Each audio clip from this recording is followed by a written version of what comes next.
कुंभ राशि वालों, हम देखेंगे कि आने वाले 3 दिन यानी कि 10, 11 और 12 नवंबर 2025 आपके जीवन के भिन्न भिन्न पहलुओं पर कैसा प्रभाव डालेंगे। हम केवल यह नहीं जानेंगे कि क्या होगा, अपितु यह भी समझेंगे कि क्यों होगा। चंद्रमा के दैनिक गोचर का हम गहराई से विश्लेषण करेंगे और देखेंगे कि इसका आपके मन, आपके कार्यक्षेत्र, आपके धन, आपके संबंधों और आपके स्वास्थ्य पर क्या प्रभाव पड़ेगा। तो आइए इस आध्यात्मिक यात्रा का शुभारंभ करते हैं। अब बात करते हैं 10 नवंबर सोमवार के दिन की। यह दिन आपके लिए 2 भागों में विभाजित है और दोनों भागों का अनुभव बिल्कुल भिन्न होगा। इस दिन चंद्रमा दोपहर ठीक 1:03 तक आपके पंचम भाव में मिथुन राशि में और पुनर्वसु नक्षत्र में रहेंगे। इसके पश्चात एक बड़ा परिवर्तन होगा और चंद्रमा आपके छठे भाव में अपनी स्वयं की कर्क राशि में प्रवेश कर जाएंगे। आइए दिन के पहले भाग को समझते हैं। दोपहर 1 बजे तक चंद्रमा आपके पंचम भाव में है। ज्योतिष में पंचम भाव को बुद्धि, ज्ञान, रचनात्मकता, पूर्व पुण्य, संतान और आकस्मिक लाभ का स्थान कहा गया है। यहां मिथुन राशि में होने के कारण, जो कि एक वायु तत्व की राशि है, आपका मन अत्यंत सक्रिय रहेगा। आप एक साथ कई विषयों पर सोच पाएंगे। लोगों से संवाद करने में आपको आनंद आएगा। यदि आप किसी कलात्मक क्षेत्र से जुड़े हैं तो नए विचार आपके मन में आएंगे। दिन का यह पूर्वार्ध आपके लिए ऊर्जा और सकारात्मकता से भरा हुआ है। अब इसी ग्रह स्थिति का प्रभाव आपके जीवन के अन्य क्षेत्रों पर कैसा पड़ेगा। कार्य क्षेत्र में यह समय योजना बनाने, बैठकें करने और अपने विचारों को प्रस्तुत करने के लिए सर्वोत्तम है। आपकी वाणी में एक विशेष प्रभाव रहेगा। विद्यार्थियों के लिए तो यह समय अमृत के समान है। पंचम भाव शिक्षा का है और चंद्रमा मन का कारक है। जब मन शिक्षा के घर में बैठता है तो एकाग्रता अद्भुत रूप से बढ़ जाती है। अब बात करते हैं दिन के दूसरे भाग की, जो दोपहर 1:03 के पश्चात आरंभ होगा। यहां से ऊर्जा का प्रवाह पूरी तरह बदल जाएगा। जैसे ही चंद्रमा आपके छठे भाव में प्रवेश करेंगे, आपके मन पर एक अनजाना बोझ, एक तनाव आ सकता है। छठा भाव ज्योतिष में त्रिक भावों में से एक है। यह रोग, ऋण, शत्रु, प्रतिस्पर्धा और दैनिक जीवन के संघर्षों का प्रतिनिधित्व करता है।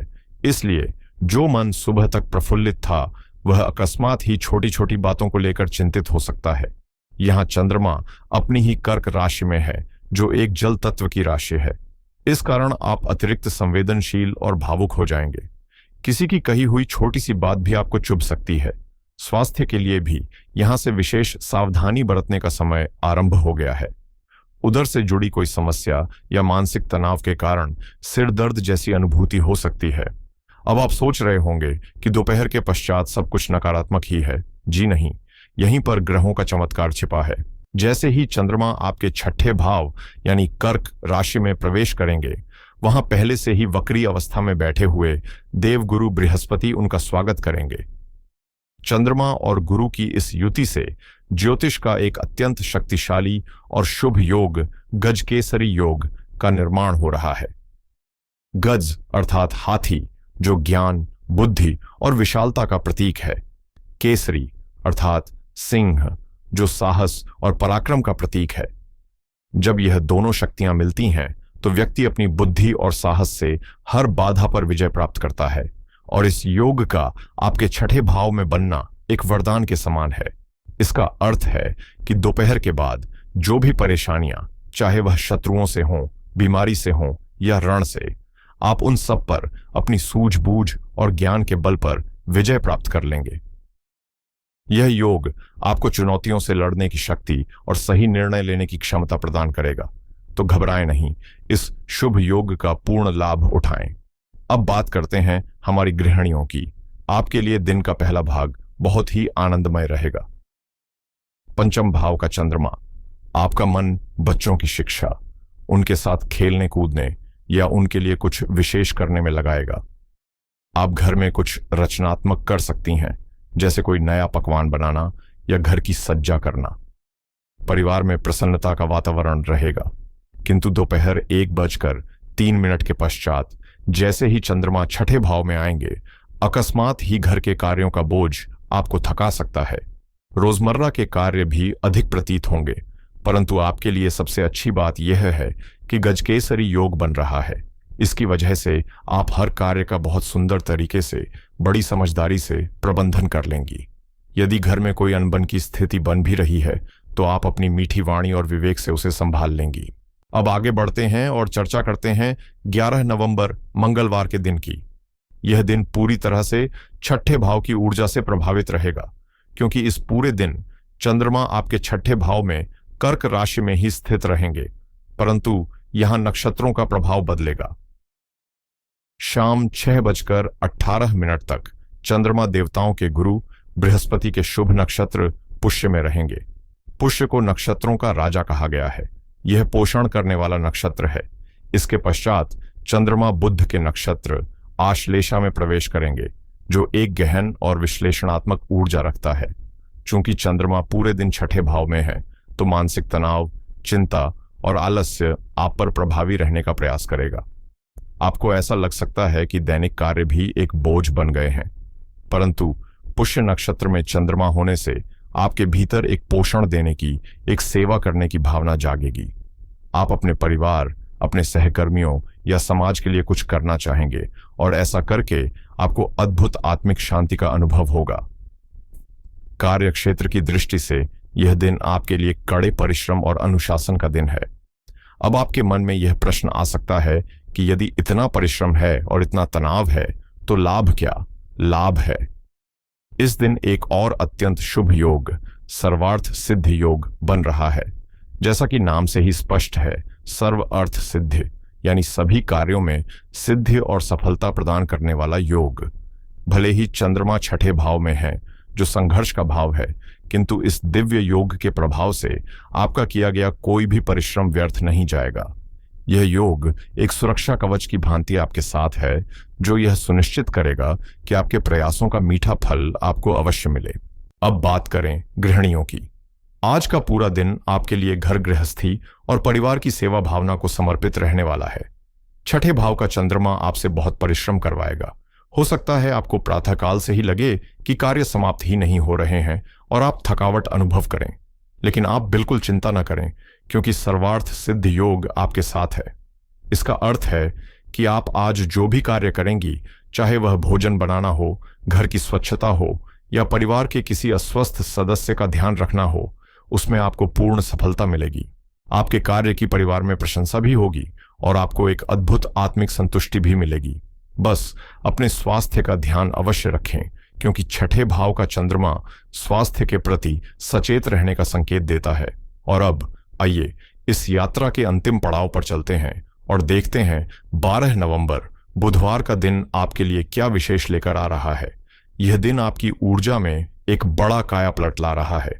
दिन का बड़ा भाग यानी शाम 6:35 तक चंद्रमा आपके छठे भाव कर्क राशि में आश्लेषा नक्षत्र में ही रहेंगे, लेकिन इसके पश्चात अंधकार होते ही आपके जीवन में प्रकाश आएगा। चंद्रमा गोचर करके आपके सप्तम भाव में सूर्य की सिंह राशि में प्रवेश कर जाएंगे। साथ ही इस दिन का आध्यात्मिक स्पंदन भी बहुत प्रबल है, क्योंकि यह कालाष्टमी और काल भैरव जयंती का पावन पर्व है। दिन का पहला भाग छठे भाव के प्रभाव में होने के कारण थोड़ा चुनौतीपूर्ण रह सकता है। आश्लेषा नक्षत्र मन में गहन विचार और कुछ गुप्त चिंताएं दे सकता है, परंतु शाम 6:35 के पश्चात आपकी ऊर्जा में एक बड़ा परिवर्तन आएगा। जैसे ही चंद्रमा सप्तम भाव में आएंगे, पिछले 2 दिन से चला आ रहा मानसिक तनाव अकस्मात ही समाप्त हो जाएगा। आप हल्का, सामाजिक और अभिव्यंजक अनुभव करेंगे। सप्तम भाव ज्योतिष में आपके जीवन साथी, आपके व्यापारिक साझेदार और समाज का प्रतिनिधित्व करता है, तो आपका ध्यान स्वयं से हटकर दूसरों पर केंद्रित हो जाएगा। यह दिन आपके प्रेम जीवन और वैवाहिक जीवन के लिए सबसे महत्वपूर्ण है। सप्तम भाव में चंद्रमा का आना आपकी भावनाओं को सीधे आपके साथी से जोड़ेगा। यहां पर पहले से ही केतु ग्रह विद्यमान है। केतु वैराग्य और आध्यात्मिकता के कारक हैं। जब चंद्रमा, जो मन और भावनाओं के स्वामी है, वहां आएंगे, तो आप अपने रिश्ते की भौतिकता से ऊपर उठकर उसकी आध्यात्मिक गहराई को अनुभव करेंगे। हो सकता है आप पुराने गिले शिकवे दूर करके एक नई शुरुआत करना चाहें। इस दिन काल भैरव जयंती है। भगवान काल भैरव भगवान शिव के रौद्र स्वरूप हैं और उन्हें समय, काल का नियंत्रक माना जाता है। उनकी उपासना हर प्रकार के भय, शत्रु, रोग और नकारात्मक ऊर्जा का नाश करती है, क्योंकि आप पिछले 2 दिन से छठे भाव रोग, आरण, शत्रु के प्रभाव से गुजर रहे हैं। इसलिए इस दिन भगवान भैरव की उपासना करना आपके लिए एक रामबाण उपाय सिद्ध हो सकता है। गृहिणियों के लिए भी यह दिन एक बड़े बदलाव का है। शाम तक आपको घर के लंबित कार्यों को निपटाने पर ध्यान केंद्रित करना होगा। थोड़ी थकावट भी रह सकती है, लेकिन शाम 6:35 के बाद आपके लिए समय बिल्कुल बदल जाएगा। आपको दिन प्रतिदिन के कार्यों से अवकाश मिलेगा। चंद्रमा आपके सप्तम भाव में आएंगे, जो सीधे सीधे आपके जीवन साथी का, आपके पति का घर होता है। इसका अर्थ है कि शाम का समय आपको अपने लिए और अपने रिश्ते के लिए निकालना है। यह समय आपके पति के साथ अच्छा समय बिताने का है। पिछले कुछ दिनों से जो तनाव था, उसके बाद यह शाम आपके रिश्ते में एक नई ताजगी और ऊष्मा लाएगी। तो मित्रों, यदि इन 3 दिनों की पूरी यात्रा का सार निकालें तो हम कह सकते हैं कि यह 3 दिन एक रूपांतरण की भांति है। 10 नवंबर की दोपहर से लेकर 12 नवंबर की शाम तक ग्रह आपसे परिश्रम, धैर्य और सावधानी की मांग कर रहे हैं। चंद्रमा का छठे भाव से गोचर एक परीक्षा की भांति है, जो आपकी सहनशीलता को परखेगा। लेकिन इस परीक्षा में आप अकेले नहीं हैं। 10 तारीख का गजकेसरी योग आपको विजयी होने की बुद्धि दे रहा है। 11 तारीख का सर्वार्थ सिद्ध योग आपके परिश्रम को सफलता का आशीर्वाद दे रहा है। और 12 नवंबर की शाम इस परीक्षा का फल है, जब चंद्रमा सप्तम भाव में आकर आपको तनाव से मुक्त करेंगे और आपका ध्यान संबंधों और साझेदारी की ओर ले जाएंगे। इस पूरे समय के लिए मेरी एक ही विशेष सलाह है, अपने मन को शांत रखें। छठा घर मन को सर्वाधिक प्रभावित करता है, इसलिए छोटी छोटी बातों पर प्रतिक्रिया न दें, आलस्य को स्वयं पर प्रभावी न होने दें और अपनी दिनचर्या का अनुशासन के साथ पालन करें। यही इस समय की सबसे बड़ी विजय होगी। इन 3 दिनों के प्रभावों को और उत्तम बनाने और चुनौतियों को सरल करने के लिए मैं आपको कुछ बहुत ही सरल और प्रभावशाली उपाय बता रहा हूं। इन्हें पूरी श्रद्धा से करें। पहला, शिव जी की आराधना। चंद्रमा भगवान शिव के मस्तक पर विराजमान है, इसलिए जब चंद्रमा पीड़ित हो तो शिव जी की आराधना करने से चंद्रमा को बल मिलता है और मन शांत होता है। इन 3 दिनों में प्रातःकाल स्नान के पश्चात शिवलिंग पर जल अर्पित करें और ओम नमः शिवाय मंत्र का कम से कम 108 बार जाप करें। दूसरा, माता की सेवा और दान। चंद्रमा माता का कारक होता है। छठे भाव का चंद्रमा माता के स्वास्थ्य को भी प्रभावित कर सकता है। इन दिनों में अपनी माता या माता समान महिलाओं की सेवा करें, उनका आशीर्वाद लें। इससे आपको अद्भुत मानसिक शांति मिलेगी। साथ ही सोमवार या मंगलवार को चावल या दूध जैसी श्वेत वस्तुओं का दान किसी जरूरतमंद को करें। और तीसरा, काल भैरव उपासना।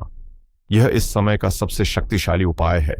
विशेषकर 12 नवंबर काल भैरव जयंती के दिन शाम के समय अपने घर के मंदिर में सरसों के तेल का एक चौमुखी दीपक जलाएं और भगवान भैरव से प्रार्थना करें कि वह आपके जीवन से सभी बाधाओं, शत्रुओं, रोगों और नकारात्मक ऊर्जा को दूर करें। आप भैरव चालीसा का पाठ भी कर सकते हैं। यह उपाय आपके मन को बल देंगे और आपको हर परिस्थिति का सामना करने की अद्भुत शक्ति प्रदान करेंगे। तो यह था कुंभ लग्न के जातकों के लिए आने वाले 3 दिनों का विस्तार से विश्लेषण। आशा है इस जानकारी से आपको अपने आने वाले दिनों को बेहतर ढंग से नियोजित करने में और चुनौतियों के लिए पहले से तैयार रहने में सहायता मिलेगी। याद रखिएगा, ग्रह आपके मार्गदर्शक की भांति है। वह आपको पथ दिखाते हैं, आगे आने वाले मोड़ और अवरोधों के विषय में बताते हैं, लेकिन वाहन आपको ही चलाना है, अपने कर्मों और अपने विवेक की कमान से। यदि आपको यह वीडियो अच्छी लगी हो, इससे आपको कुछ सीखने को मिला हो, तो इसे अपना स्नेह अवश्य दें। वीडियो को पसंद करें, अपने मित्रों और परिवार के साथ साझा करें, जिससे उन्हें भी लाभ हो। और इस आध्यात्मिक परिवार का सदस्य बनने के लिए चैनल की सदस्यता लेना न भूलें। आप सभी का आने वाला समय शुभ और मंगलमय हो, इसी प्रार्थना के साथ मैं आपसे विदा लेता हूं। हर हर महादेव।